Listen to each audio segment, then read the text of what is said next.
विश्वास में बड़ी शक्ति है मालिक।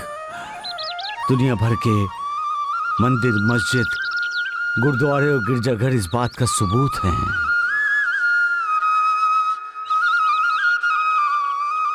पत्थर में भगवान का होना सबसे बड़ा सबूत है विश्वास का।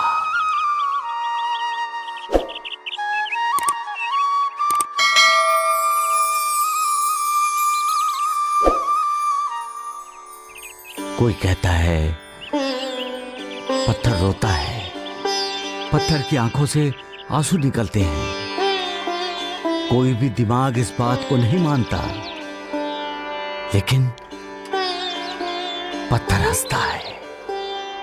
पत्थर की आंखों से आंसू निकलते हैं। पत्थर लोगों की मुंह मांगी मुरादें पूरी करता है। क्यों? क्योंकि लोगों का उस पत्थर पर विश्वास है और वो विश्वास ही भगवान है।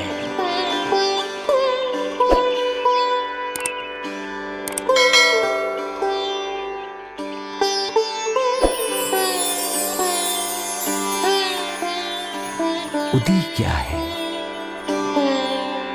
धुनी की राख ही तो है। क्या राख किसी मर्ज की दवा हो सकती है? नहीं, राख किसी बीमारी का इलाज नहीं कर सकती। राख किसी की दुख तकलीफ का उपाय नहीं है। लेकिन ये राख नहीं है, ये उदी है, उदी। इसमें तेरे बंदे का विश्वास मिला हुआ है मालिक। विश्वास, उनका विश्वास ही दवा बन जाता है। उनका विश्वास ही हर कार्य सिद्ध कर देता है। उनका विश्वास ही निष्प्राण में प्राण फूंक देता है। सब तू है मालिक, हर प्राण में तू है, हर निष्प्राण में तू है। इस संसार में हर स्थान में तू है।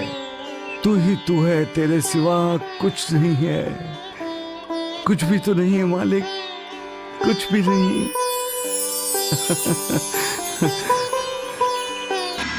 वैद्य, अब वैद्य को क्यों बुला रहे हो? क्यों तड़प रहे हो? तुमने तो अपनी मां को दुख ही दुख दिए हैं, कष्ट ही कष्ट दिए हैं। मां अपनी औलाद से सुख की अपेक्षा करती है, परंतु तुमने अपनी मां को क्या दिया? तुमने तो अपनी मां को ही त्याग दिया। क्या पैसा, जमीन, जायदाद मां से बड़ी होती है? क्या एक मां के दूध का यही सम्मान है?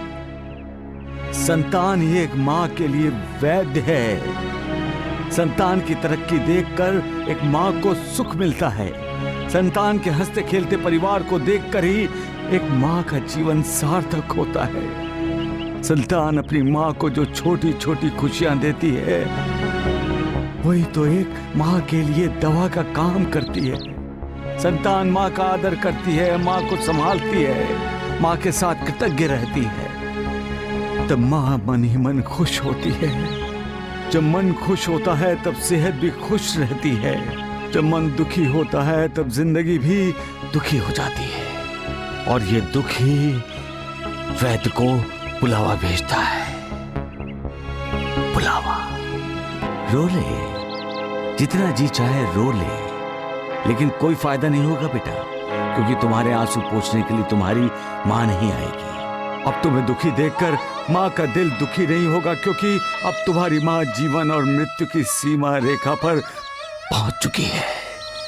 अब तुम्हारा दर्द देखकर, तुम्हारी तड़प देखकर तुम्हारी मां तुम्हें सांत्वना देने नहीं आएगी।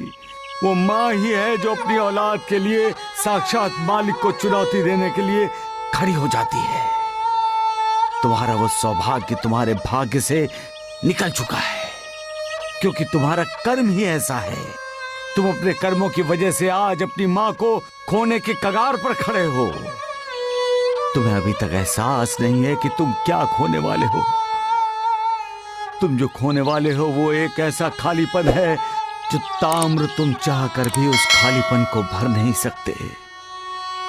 मां मां ही होती है। मां की बराबरी संसार का कोई सुख नहीं कर सकता, कोई नहीं। सबका मालिक।